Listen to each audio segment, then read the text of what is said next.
Assalamualaikum warahmatullahi wabarakatuh.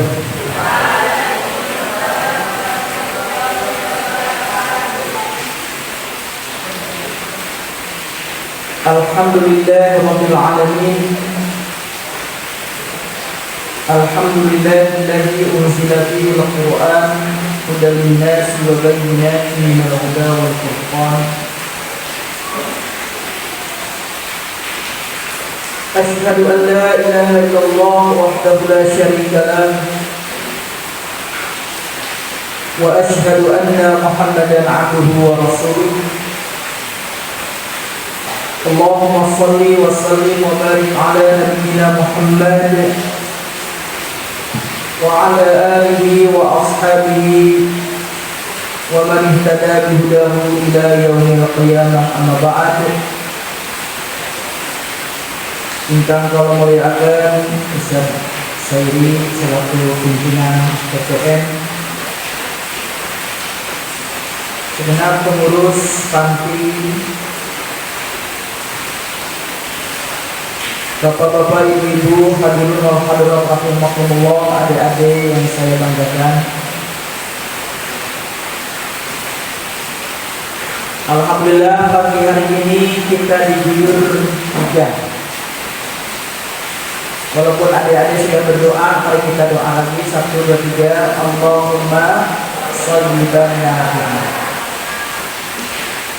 Mudah-mudahan dengan air hujan ini yang Allah turunkan menjadi berkah bagi kita semuanya.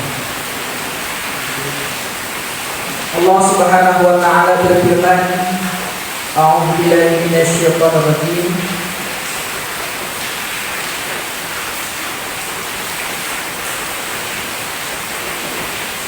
Ya ayyuhan nasu u'budu rabbakum alladzi khalaqakum walladzina min qablikum la'allakum tattaqun alladzi ja'ala lakumul arda firasyan was samaa'a binaa'a wa anzala minas samaa'i maa'an fa akhraja bihi minas thamarati rizqan lakum fala taj'alu lillahi andadan wa antum ta'lamun.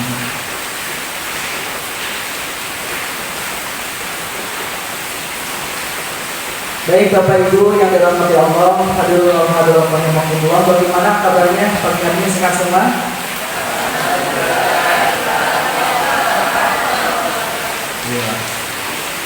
Kira-kira kalau saya berikan pertanyaan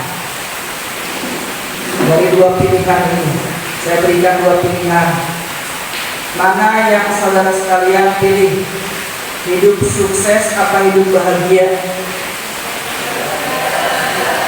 Sukses dan bahagia. Pilihannya hanya dua, sukses atau bahagia? Bahagia atau sukses? Jawabannya hampir rata, yaitu bahagia. Berarti tidak memilih sukses ya. Ada orang yang menginginkan, memimpikan kalau hidupnya sukses, punya mobil mewah, rumah mewah, punya sawah banyak, harta banyak, uang banyak, uang melimpah untuk membeli berbagai macam keinginannya. Tapi ternyata setelah dia dapatkan semuanya, dia tidak merasakan kebahagiaan, hampa batinnya, gelisah hidupnya, sering stres juga. Tapi ada yang kelihatannya hidupnya biasa-biasa saja, tetapi dia kelihatannya bahagia. Nah, jadi jawaban saudara sekalian adalah tepat, yaitu memilih hidup yang bahagia. Ibnu Qayyim al-Jauziyah, beliau pernah mengatakan nikmat itu ada dua. Yang pertama ada nikmatul mutlaqah, yang kedua ada nikmatul muqayyadah. ni'matul mutlaqah dan ni'matul muqayyadah. Kalau ni'matul muqayyadah itu yang bersifat nisbi. Nikmat mutlaqah inilah sebenarnya nikmat yang membawa kepada kebahagiaan.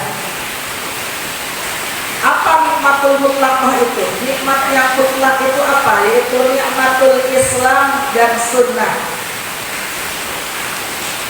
Inilah nikmat yang sesungguhnya, yaitu nikmatul Islam dan nikmatul sunnah. Nikmat Islam dan sunnah. Karena dengan nikmat inilah kita bisa tahu mana yang hak, mana yang batil, mana yang wajib, mana yang sunnah, mana yang benar, mana yang salah, mana yang baik, mana yang buruk. Dengan nikmat Islam inilah. Maka sekalian kita bersyukur kepada Allah Subhanahu wa taala mendapatkan nikmat ini, yaitu nikmat mutlaqah, yaitu nikmatul Islam dan sunnah. Namun pada kesempatan yang berbahagia ini saya tidak akan membahas itu ya. Saya akan membahas materi tentang pendidikan dalam Al-Quran, konsep pendidikan dalam Al-Quran. Baik, saya awali dari urutan Al-Quran. Hadirin wal hadirat rahimakumullah, urutan Al-Quran itu ada dua. Ada urutan turun, ada urutan mushaf. Kalau yang kita pegang mushaf Al-Quran atau kitab Al-Quran itu namanya urutan mushaf. Kita tahu surat yang pertama surat apa? Al-Fatihah. Pembukaan Al-Fatihah. Yang kedua Al-Baqarah. Yang ketiga Al-Imran, An-Nisa, dan terus sampai An-Nisa, 114 surat. Tetapi ternyata urutan Al-Quran turun itu tidak seperti urutan mushaf sebagaimana kita pelajari. Urutan turun yang pertama bukan Al-Fatihah ternyata, tapi surat apa? Al-Alaq. Iqra bismi rabbikal ladzi khalaq. Urutan turun yang kedua bukan Al-Baqarah. Apa? Al-Qalam.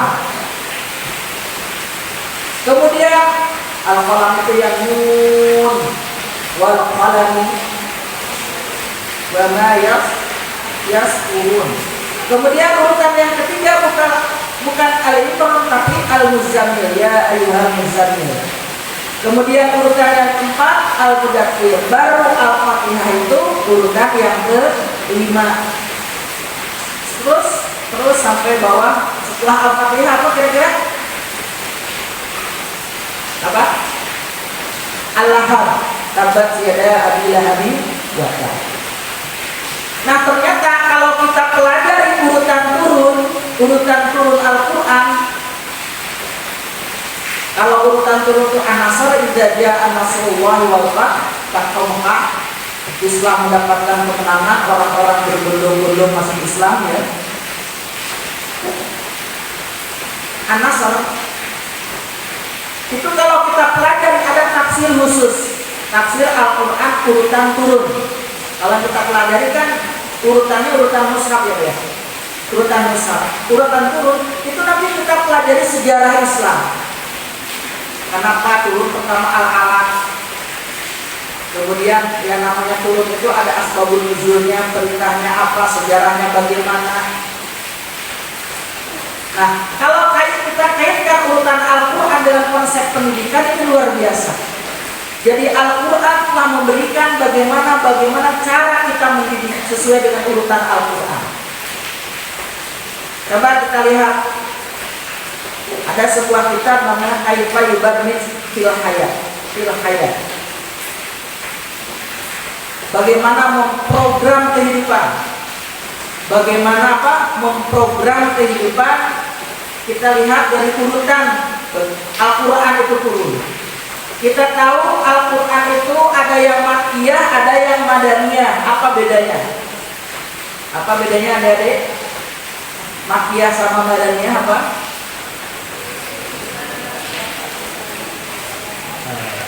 Makkiyah itu ayat-ayat atau surat-surat yang turun sebelum Rasulullah hijrah. Kalau Madaniyah setelah Rasulullah hijrah. Ya, sebelum hijrah berarti Rasulullah di mana?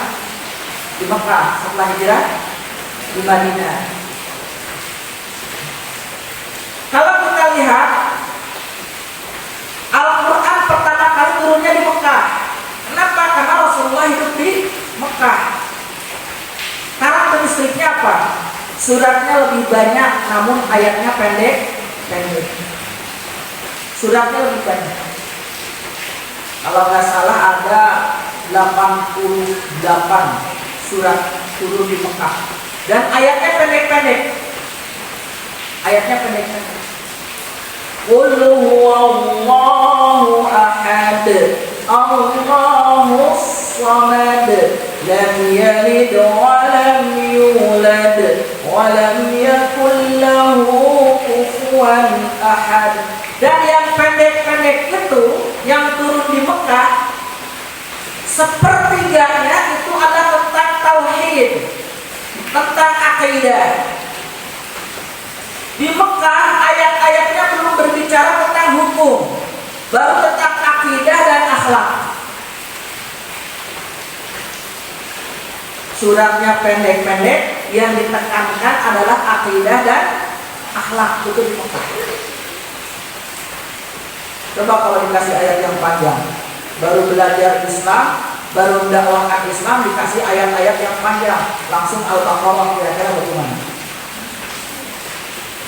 Maka dalam konsep pendidikan itu pertama kali yang kita berikan sesuatu yang sederhana dulu, yang pendek dulu,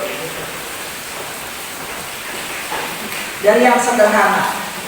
Kemudian yang ditanamkan adalah fondasi. Makanya Al-Quran, Rasulullah SAW menerima wahyu dari Allah selama 13 tahun di Mekah, itu adalah isinya fondasi, yaitu tentang tauhid, tentang akidah. Begitu juga dalam konsep pendidikan kita, seharusnya yang ditanamkan dari kecil itu adalah apa?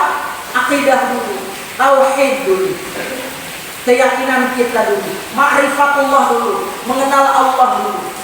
Begitu. Kemudian akhlak. Belum diajarkan tentang hukum dulu. Nah, inilah Makkiyah. Surat-surat Makkiyah yang diturunkan di Mekah. Kemudian kalau kita lihat Al-Quran, akidah dan akhlak itu diterangkan melalui sebuah cerita, yaitu sejarah. Maka sepertiga Al-Quran itu isinya adalah kisah. Qisasul Anbiya, sejarah Nabi. Dari mana Rasulullah tahu bahwa ketika lahir Ka'bah itu mau diserang oleh pasukan apa dari pasukan bergajah? Turun Al-Quran. Surat apa? Al-Fil. Bagaimana bunyinya? Alam tara kaifa fa'ala rabbuka bi ashabil fil. Alam yaj'al kaidahum fi tadlil. Dan seterusnya, ya. Jadi ada kisah. Artinya apa? Bahwa pendidikan itu jangan merupakan sejarah, kisah. Bahkan sesungguhnya kalau anak-anak kita, anak-anak TK, anak-anak SD, kalau didongengin kan senang ya dia. Dongeng, sejarah. Dongeng sama sejarah tentunya beda. Sejarah. Dan sekarang itu kalau dikasih pelajaran sejarah pada takut, Bu. Pada nggak mau. Padahal bagaimana seorang anak itu, seorang pelajar itu tahu sejarahnya Rasulullah, sejarahnya para nabi, tahu bagaimana sejarahnya para sahabat. Ketika sejarah itu disampaikan, maka anak itu akan meniru, akan memberikan semangat. Oh, saya pengen seperti Salman Al-Farisi, saya pengen seperti sahabat ini, saya pengen seperti sahabat Bilal yang teguh memperjuangkan, mempertahankan akidahnya. Dari sejarah itu justru akan menumbuhkan semangat ruh. Itulah manfaatnya sejarah. Maka dalam kurikulum pendidikan kita, sejarah jangan sampai dihilangkan. Justru konsep pendidikan Al-Quran itu isinya sepertiganya adalah apa? Sejarah. Kisah dalam Al-Quran ada sirah nabawiyah, bagaimana kita mengenal Nabi, sedangkan sejarahnya tidak pernah kita pelajari. Bagaimana Nabi kecil, Nabi remaja, Nabi pemuda dewasa, kemudian bagaimana perjuangan Rasulullah. Umur 60 tahun Rasulullah tidak pensiun, malah semakin semangat, semakin giat untuk berjuang. Itu Rasulullah, luar biasa. Nah, ini. Dengan mempelajari sirah ini, maka akan tumbuh birrah untuk memperjuangkan Islam. Nah, inilah sistem pendidikan dalam Al-Quran. Nah, adik-adik sekalian, hadirin wa hadirat rahimakumullah. Kemudian Madaniyah itu biasanya ayatnya panjang-panjang ya. Al-Baqarah itu panjang nggak? Panjang banget. Al-Imran panjang. Itu Madinah kan? An-Nisa panjang. Al-A'raf panjang. Al-Maidah panjang. Suratnya sedikit namun ayatnya panjang-panjang. Kenapa panjang-panjang? Karena apa? Karena di Madinah yang dulunya ahlul kitab yang sudah memahami akan turunnya Rasulullah SAW, paham dan yakin bahwa Rasulullah adalah Nabi yang diutus Allah, mereka menyambut dan mereka sudah beriman. Maka karena akidahnya sudah kokoh, di Madinah banyak pengikutnya, Rasulullah banyak pengikutnya, maka diterangkanlah di sana hukum. Sepertiganya adalah apa? Hukum.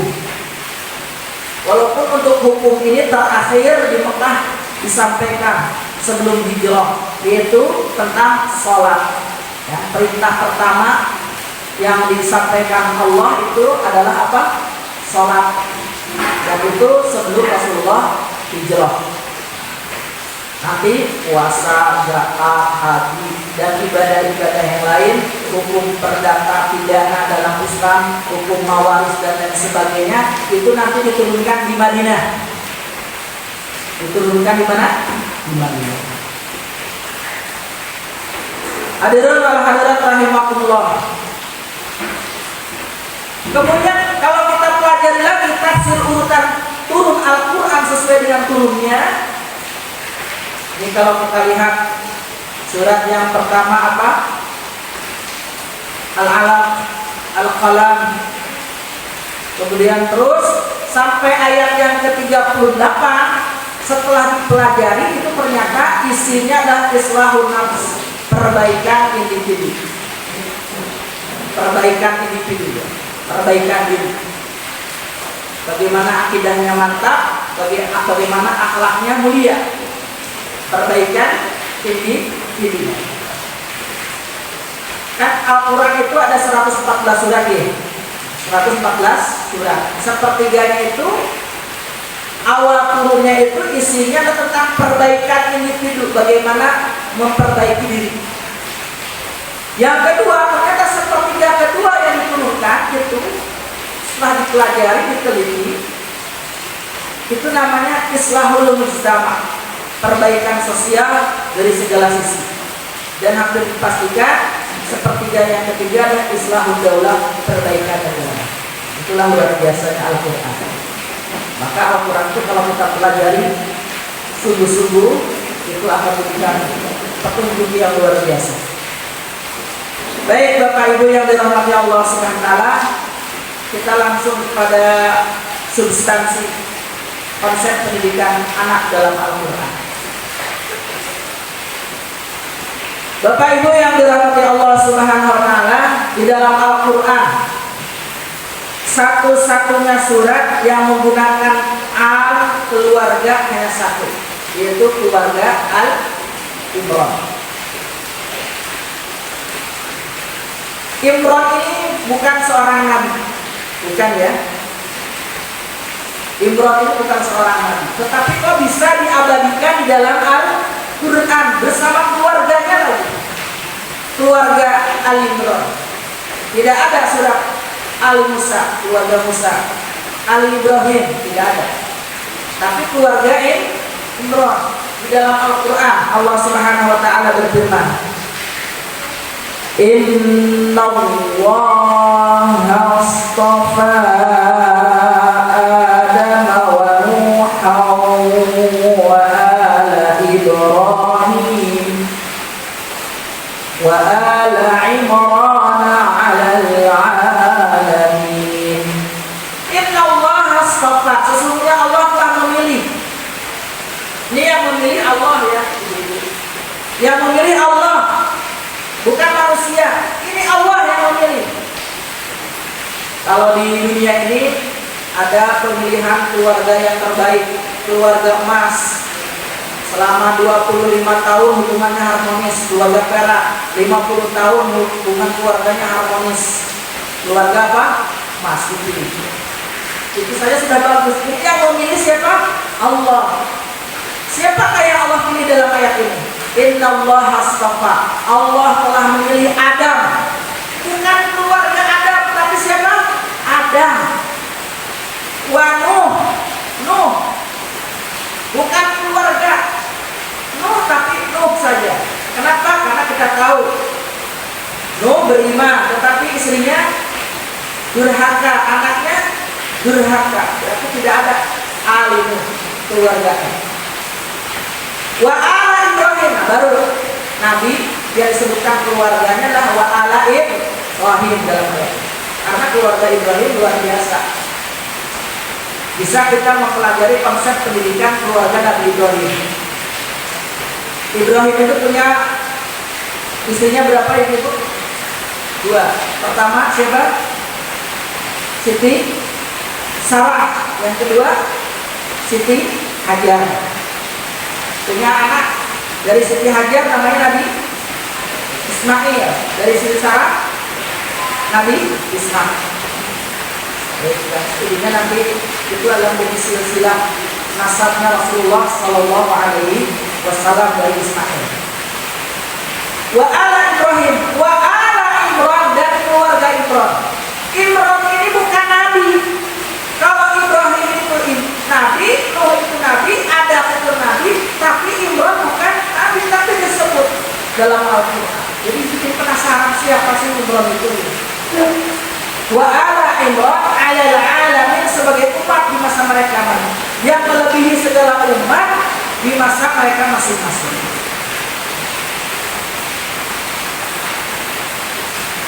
Bapak Ibu yang dirahmati Allah SWT, sekilas saya sampaikan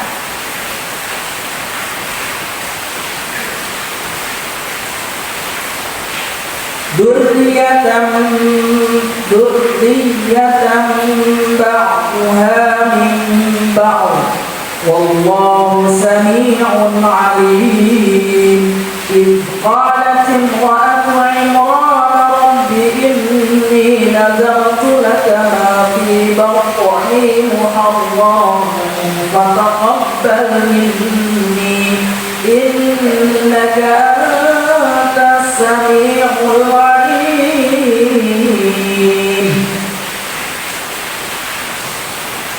Bagaimana?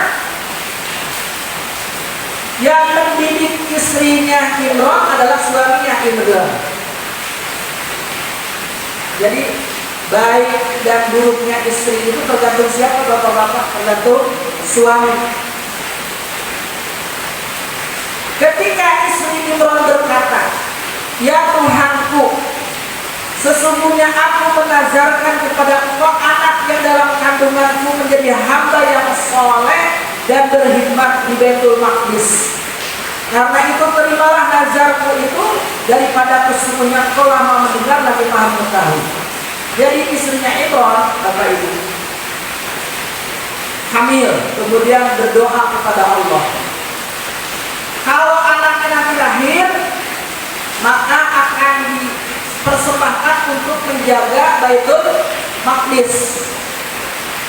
Itu tekad yang gila. Berarti apa? Seorang ibu sudah bercita-cita, berkeinginan anak yang dikandungnya itu nanti jadi anak yang soleh. Dan harapannya itu anaknya laki-laki ya. Anaknya laki-laki. Kan menjaga masjid laki-laki. Ya perempuan juga ada, tapi biasanya laki-laki. Menjadi hamba yang soleh, bukan solehah.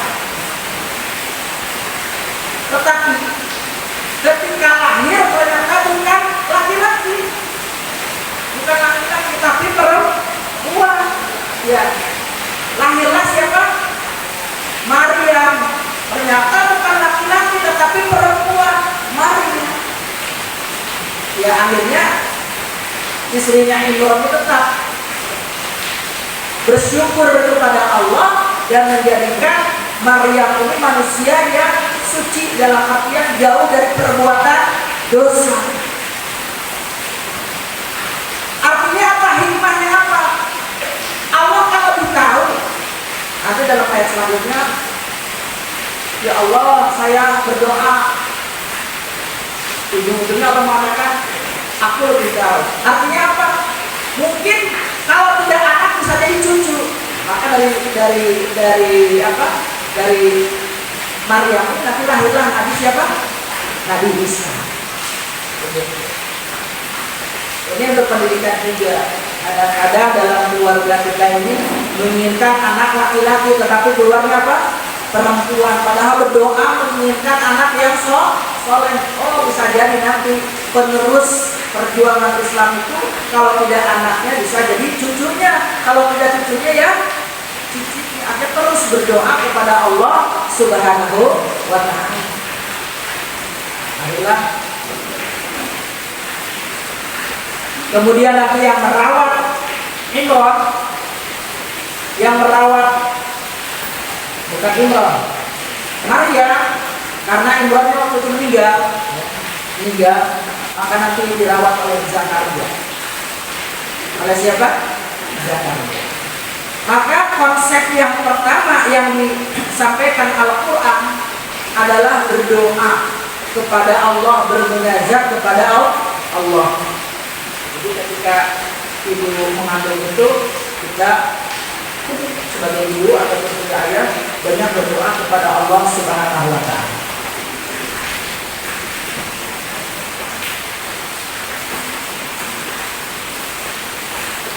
Sekarang masuk kepada konsep pendidikan dalam Quran surat Luqman. Tadi Al-Imran ya sekilas ya. Sebenarnya dalam Quran surat Al-Imran kalau diperjelas lagi itu luar biasa ceritanya. Namun saya ambil dalam masalah kandungan aja.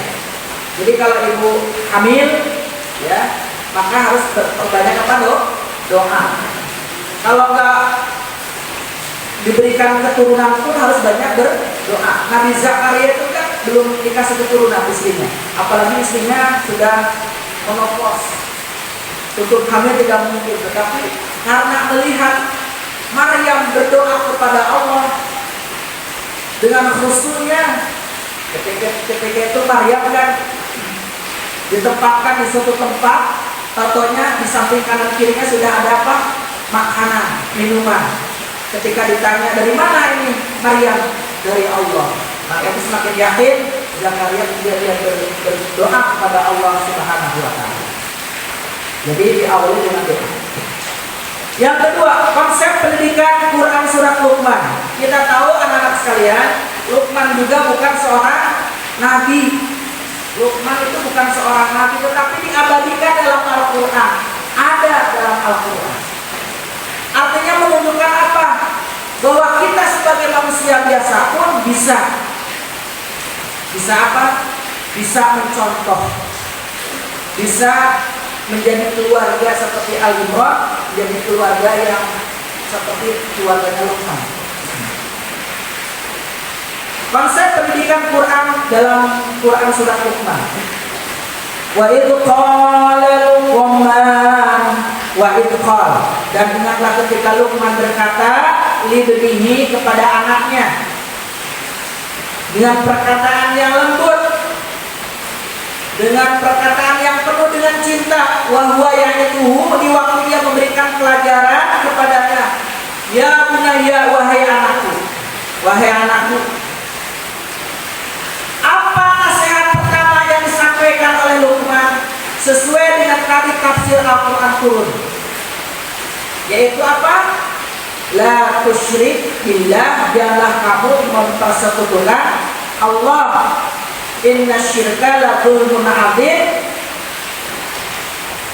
karena mempersekutukan Allah itu benar-benar kezaliman yang besar. Jadi yang pertama kali disampaikan oleh Luqman kepada anaknya supaya anaknya jangan berbuat zalim. Jangan berbuat apa? Zalim. Apa itu zalim? Zalim itu apa tadi? Menempatkan sesuatu bukan pada tempatnya, itu zalim. Menjadikan orang itu rugi, itu zalim. Ya, zalim. Mencuri, zalim. Korupsi, zalim. Membunuh, zalim. Apalagi banyak kezaliman ya. Kedurhaka itu zalim. Berbuat tidak adil juga zalim.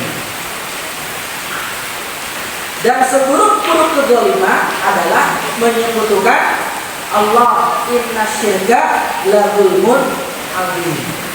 Apa itu syirik? Syirik itu adalah menjadikan Allah sekutu. Anta ja'ala lillahi niddan, menjadikan Allah itu sekutu. Jadi bahasa sederhananya begini anak sekalian, kita yakin dan kita tahu bahwa Allah yang menurunkan hujan, bahwa Allah yang menciptakan langit dan bumi, Allah yang menciptakan kita, ya kan?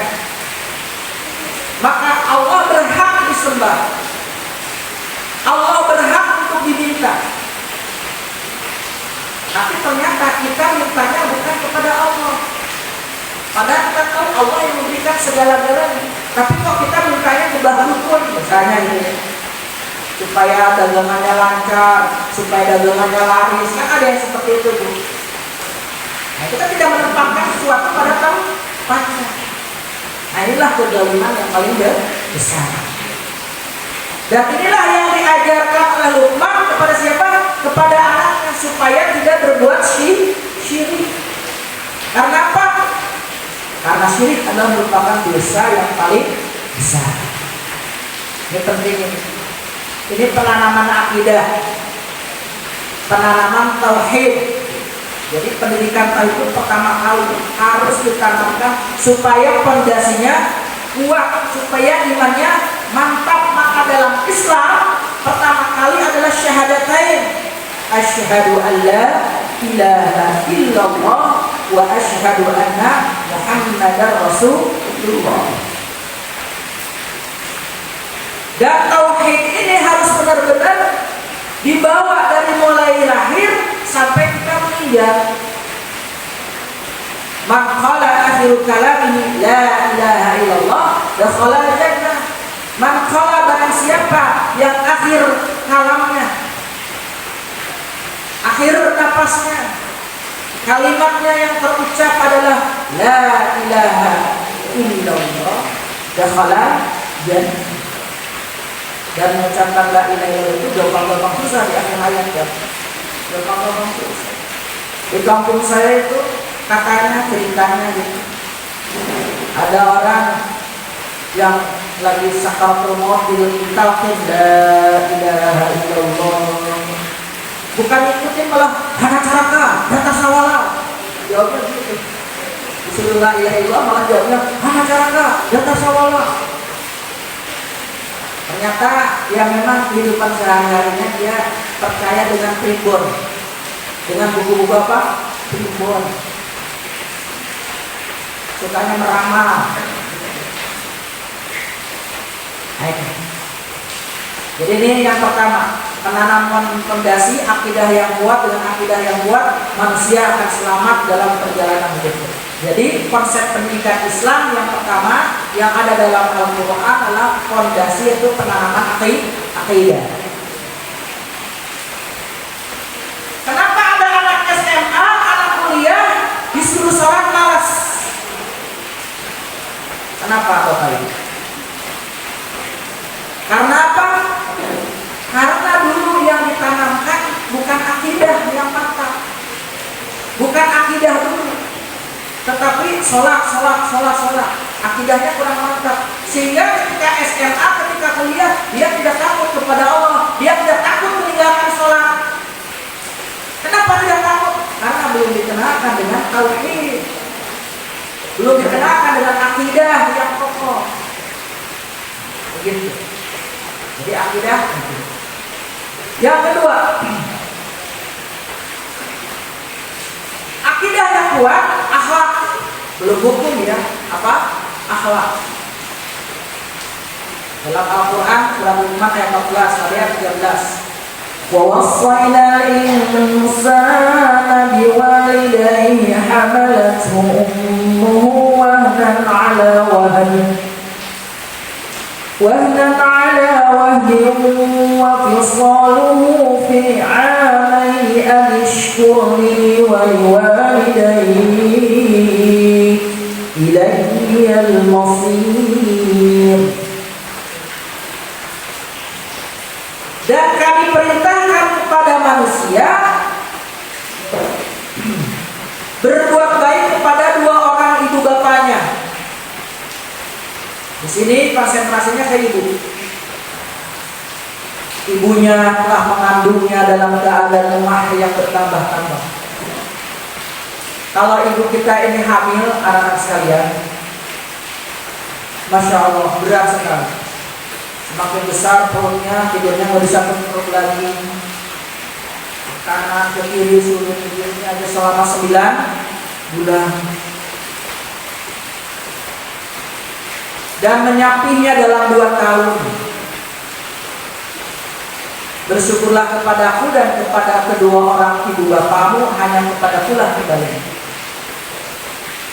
Dalam Al-Quran surat Al-Isra, wa qadha rabbuka alla ta'budu illa iyyahu wa bil walidaini ihsana. Menempatkan wabil walidaini ihsana setelah kita beribadah menyembah kepada Allah Subhanahu wa ta'ala. Ini penting.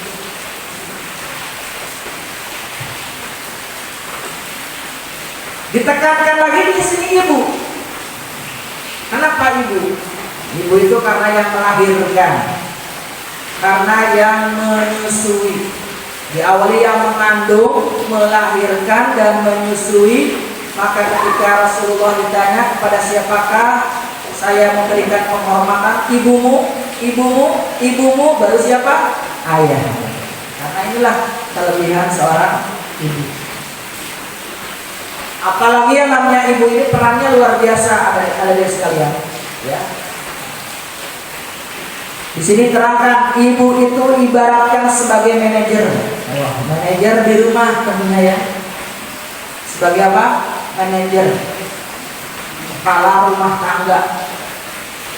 Kalau kepala keluarga kan ayah. Kalau kepala rumah tangga, ibu. Rumah yang mengatur rumah, yang ngepel, yang nyuci, yang apa ya? Manajer yang mengatur. Ibaratkan sebagai guru, karena memang al-um madrasatul ula di auladi. Ibu itulah guru yang pertama. Diajarkan bicara, diajarkan bagaimana cara-cara cebok, diajarkan bagaimana cara-cara berjalan, diajarkan huruf a, ba. Itu diawali dari ibu sebagai guru. Ibu itu ibaratkan sebagai koki. Kalau koki tukang masak. Jadi ibu-ibu nanti bapak yang di sini, adik-adik yang pesantren di sini, kalau sudah jadi istri harus pinter apa? Masak. Biar suaminya senang. Pinter apa? Masak. Sebagai koki. Ibu ibaratkan sebagai perawat. Kalau anak sakit gimana? Panas, dikompres, siapa yang kompres? Ibu, gitu. Jam 3 malam, panasnya semakin, demamnya semakin tinggi, ibu juga nggak bisa tidur, diayun, digendong. Itu ibaratnya sebagai apa? Perawat. Ibu ibaratnya sebagai akuntan yang mengatur keuangan. Suaminya dapat uang, nih diatur. Untuk uang belanja, untuk uang ini, undangan ini, dan sebagainya. Biaya sekolah, biaya listrik, dan sebagainya. Itu peran ibu. Ibu sebagai apa? Akuntan. Tentunya ya peran ayah juga luar biasa. Yang penting peran ibu dan ayah dan ibu. Hadirin wal hadirat rahimakumullah. Kita lanjut ayat selanjutnya, ayat keberapa? 15. Wa in jahadaka 'ala an tusyrika bima laysa laka bihi 'ilm fala tuti'huma wa sahibhuma fid dunya ma'rufa wattabi' sabila man anaba ilayya thumma ilayya marji'ukum fa unabbi'ukum bima kuntum ta'malun. Artinya apa ini? Apabila keduanya memaksamu untuk mempersekutukanku dengan aku sesuatu yang tidak ada pengetahuanmu tentang itu. Jadi kalau orang tua kita berbeda agama, berbeda keyakinan, maka kita tidak boleh mengikutinya. Kita tetap hormat kepada kedua orang tua, tapi kalau dalam masalah keyakinan kita tidak boleh ikut orang tua. Keyakinan kita tetap kepada siapa? Allah. Tetapi dalam hubungan muamalah tetap kita hormat kepada kedua orang tua. Bisa terjadi seperti bisa. Contohnya ada sekarang. Ada pendeta, namanya pendeta apa? Saifuddin Ibrahim. Pendeta itu dulunya Islam, tapi dia murtad. Anak-anaknya tetap Islam. Saifuddin Ibrahim mengajak kepada anak-anaknya supaya masuk ke dalam keyakinannya, tapi anak-anaknya tidak. Anak-anaknya malah mendoakan, wahai ayah, kembali ke jalan yang lurus, kembali ke jalan yang benar, kembali ke jalan Islam. Terjadi perdebatan antara anak dan orang tua. Orang tuanya mengajak, tapi anaknya karena fondasi akidahnya kuat, tidak mau ikutin ayahnya. Malah anaknya mendoakan supaya ayahnya sadar dan kembali kepada ajaran Islam. Itu bisa terjadi dalam kehidupan kita. Antara ayah dan anak, antara orang tua dan anak beda ya. Ini banyak cerita ya. Kalau saya ceritakan di sini panjang. Jadi punya teman-teman yang diusir dari rumah karena beda keyakinan. Nah, jadi ayat 14-15 ini memberikan pesan posisi ibu bapak sangat mulia. Seorang anak wajib berbuat baik kepada keduanya, lebih-lebih tatkala keduanya berusia lanjut. Allah telah meletakkan sudah bersyukur kepadanya. Kita disuruh untuk melakukan hal yang sama kepada kedua orang tua kita jika keduanya menyuruh berbuat syirik. Namun jangan ikut. Kemudian ayat selanjutnya belum hukum lagi. Tadi masih keyakinan, setelah itu menanamkan karakter, menanamkan kebiasaan baik, gitu kan? Itu yang diajarkan dalam konsep pendidikan kita. Menanamkan kebiasaan baik. Maka dalam Al-Quran surat Luqman ayat 16-nya, ya bunayya innaha takum mithqala habbatin min khardalin fatakun fi sakhratin aw fis samawati aw fil ardi ya'ti biha Inna Allaha latifun khabir. Luqman berkata, wahai anakku, ya bunayya, sesungguhnya jika ada sesuatu perbuatan seberat biji sawi dan berada dalam satu batu atau di langit atau di dalam bumi, niscaya Allah akan mendatangkan balasannya. Sesungguhnya Allah Maha Halus lagi Maha Mengetahui. Luar biasa. Jadi Luqman mengajarkan Allah itu Maha Tahu, Allah itu Maha Halus, Allah itu Maha Teliti. Sekecil apapun perbuatan manusia itu akan dicatat, dibalas oleh Allah. Allah Maha Tahu.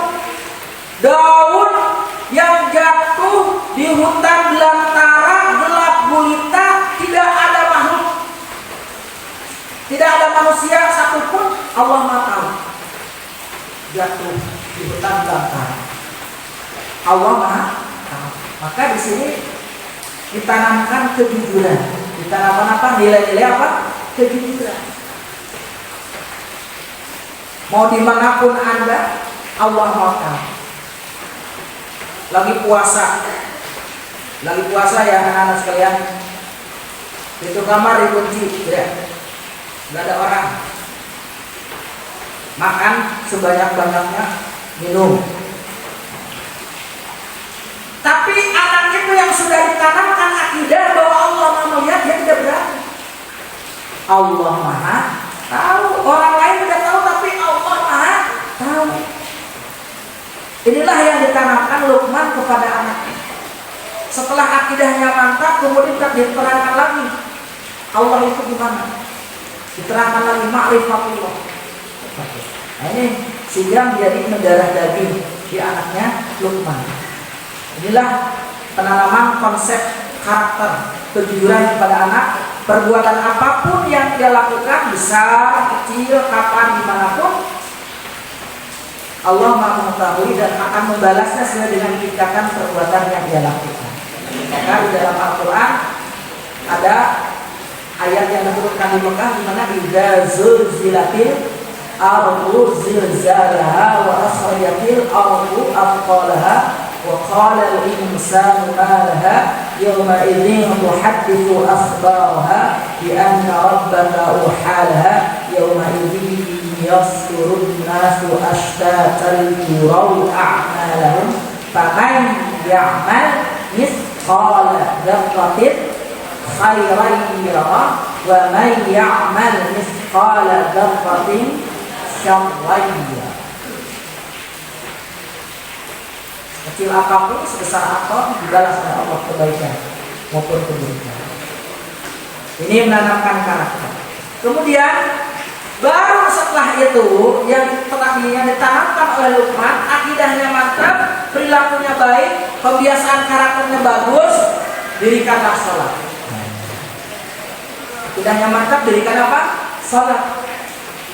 Perintahnya, ya bunayya qimis sholata wa'mur bil ma'ruf wanha 'anil munkari wasbir 'ala ma asabak inna dzalika min 'azmil umur.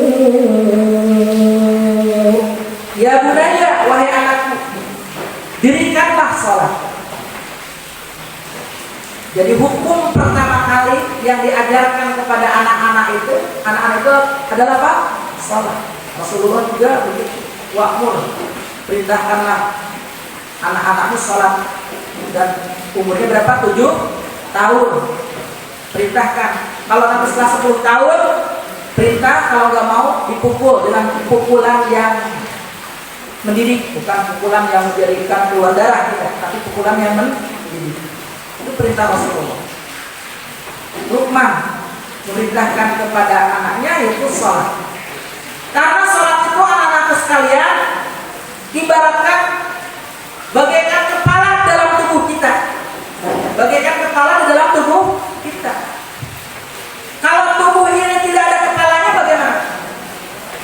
Bisa hidup nggak? Tidak. Kalau tubuh kita ini hilang tangannya masih bisa hidup, kanan kiri masih bisa hidup. Kalau kakinya hilang masih bisa hidup. Tapi kalau kepala tidak ada, maka as-salatu ibaduddin. Barang siapa yang menegakkan sholat, yang mendirikan sholat, faqad aqamaddin, dia sudah menegakkan sholat. Karena sholat itu ibaratnya apa? Kepala dalam tubuh. Dan barang siapa yang melalaikan sholat, yang tidak melaksanakan sholat, maka dia sudah meruntuhkan agama. Maka agama itu adalah sholat. Bahkan yang membedakan antara kita sama orang kafir itu adalah sholat. Barang siapa yang meninggalkan sholat karena sengaja muta'ammidan, faqad kafara billahi, maka dia sungguh telah kafir. Sungguh dia telah apa? Kafir. Maka hati-hati, sholat itu penting, ya. Sholatnya sangat penting. Jadi yang membedakan kita dengan orang kafir juga adalah karena apa? Sholat. Walaupun para ulama nanti beristihad berpendapat kafir di sini ada macam-macamnya. Kalau orang Islam meninggalkan sholat dan dia meyakini bahwa sholat itu tidak wajib, meninggalkan sholat karena sholat itu tidak wajib, maka dia sudah kafir. Betul, sudah kafir. Tetapi kalau ada orang Islam, dia meyakini bahwa sholat itu wajib, tetapi malas. Beda kan? Meninggalkan sholat karena malas, meninggalkan sholat karena dia meyakini sholat itu bukan wajib, itu berbeda hukum. Kalau karena malas, dia masih beragama Islam, ya. Kalaupun mati tetap kita urus kematiannya, kita kubur sesuai dengan Islam. Karena dia masih Islam. Jadi kafirnya kafir secara amali, agamanya masih apa? Islam. Tetapi kalau dia mengingkari sholat dan dia mengingkari kewajiban sholat, itu sudah kafir. Itu menurut pendapat Imam Syafi'i. Jadi anak-anak sekalian, yang diajarkan oleh Luqman dan diajarkan oleh Rasulullah SAW yang ada dalam Al-Quran, bahwa kita ini harus mendirikan apa? Sholat.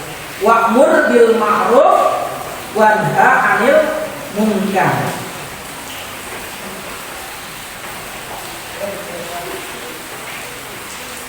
Oh, anak-anak sudah mulai gelisah. Kalau sudah mulai gelisah, tanda-tanda sudah lapar. Sudah lapar ya. Pas saya lihat jam sudah hampir jam 7. Baik, selanjutnya singkat saja. Wala tusa'il khandaka lin-nasi wala tamshi fil ardi maraha innallaha la yuhibbu kulla mukhtalin fakhur wa qsid fi mashika wa min sawtik inna ankara aswati sawtul hamir. Salat, kemudian salat itu mencegah perbuatan keji dan munkar.